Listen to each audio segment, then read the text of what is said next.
ដោយទទួលបានការណែនាំពីអាដាមពេញពូនីរដ្ឋមន្ត្រីក្រសួងសាធារណការនិងដឹកជញ្ជូនអាដាមសេនស៊ីហតរដ្ឋលេខាធិការក្រសួងសាធារណការនិងដឹកជញ្ជូននិងជាប្រធានគណៈកម្មាធិការប្រយុទ្ធនឹងជំងឺអេដស៍និងគ្រឿងញៀនក្នុងវិស័យសាធារណការនិងដឹកជញ្ជូនអមដំណើរដោយអាដាមម៉ាស៊ុនហួតនិងអាដាមប៉ាត្រីប៉ាស្តានអនុរដ្ឋលេខាធិការក្រសួងសាធារណការនិងដឹកជញ្ជូនសហការជាមួយអាជ្ញាធរជាតិប្រយុទ្ធនឹងជំងឺអេដស៍អាជ្ញាធរជាតិប្រយុទ្ធប្រឆាំងគ្រឿងញៀនគណៈកម្មាធិការជាតិសុវត្ថិភាពចរាចរណ៍ផ្លូវគោកនិងអង្គការមូលនិធិថែទាំសុខភាពអ្នកជំងឺអេដស៍ AHF បានចុះអប់រំផ្សព្វផ្សាយស្ដីពីការទប់ស្កាត់ការរីករាលដាលមេរោគអេដស៍និងជំងឺអេដស៍ផលប៉ះពាល់នៃការប្រើប្រាស់គ្រឿងញៀនឧបករណ៍អេឡិចត្រូនិកនិងសារធាតុគីមីសម្រាប់ជក់និងស៊ីសានៅមន្ទីរសាធារណការនិងដឹកជញ្ជូនខេត្តមណ្ឌលគិរីថ្ងៃទី30ខែមិថុនានិងខេត្តរតនគិរីខេត្តស្ទឹងត្រែងថ្ងៃទី1ខែកក្កដាឆ្នាំ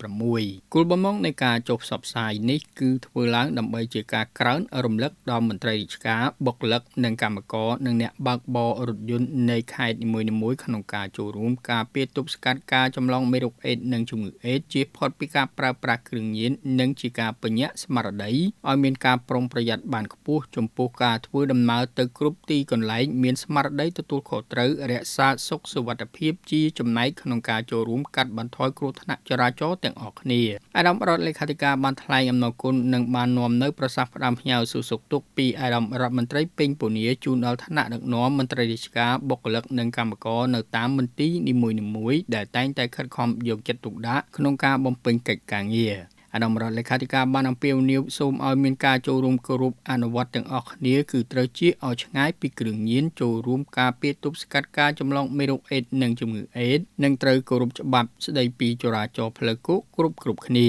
អាដាមបានមានប្រសាសន៍ជម្រាបជូនថាដោយនីតិកាល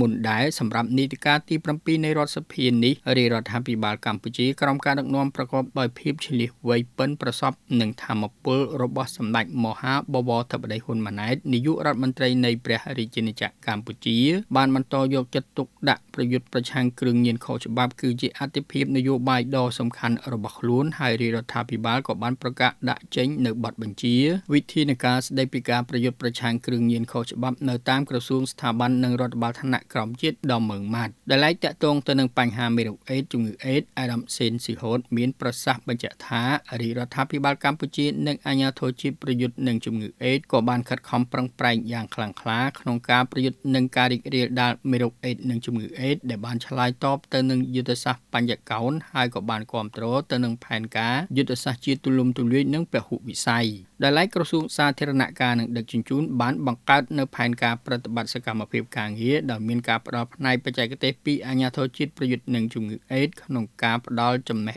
ដឹងដល់ក្រុមការងារអេដស៍ថ្នាក់ក្រោមជាតិឲ្យមានសមត្ថភាពនិងបំណិនក្នុងការចូលរួមអប់រំផ្សព្វផ្សាយទប់ស្កាត់ការរីករាលដាលមេរោគអេដស៍និងជំងឺអេដស៍និងគ្រឿងញៀនព្រមទាំងសុវត្ថិភាពចរាចរណ៍ផ្លូវគោកយ៉ាងសកម្មតាមរយៈវិស័យសាធារណការនិងដឹកជញ្ជូន